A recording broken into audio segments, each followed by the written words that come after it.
কি নামাজ নিয়ে মিথ্যা কথা বলো? না না মহাজন, যাও এখান থেকে।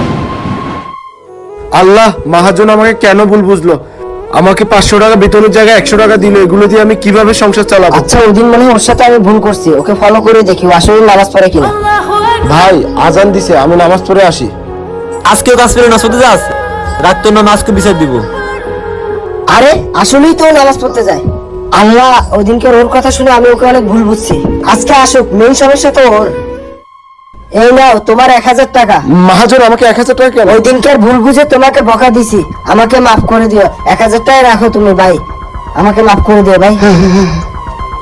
এই নাও 500 টাকা। মাজন ওরে দিলেন 1000 টাকা, আমাকে 500 টাকা কেন? ওরে ওই দিনকার বেতন সহ 1000 টাকা দিছি, আর তুমি কালকে থেকে কাজে আসবে না। কেন মাজন? তুমি মিথ্যাবাদী, আমি মিথ্যাবাদী লোককে পছন্দ করি না। যাও এখান থেকে, যাও আমার চোখের সামনে দিয়ে যাও। আমি কাল থেকে আসবো মহাজন। না না দরকার নাই তোমাকে, যাও। হায় আল্লাহ, কি হলো আমার?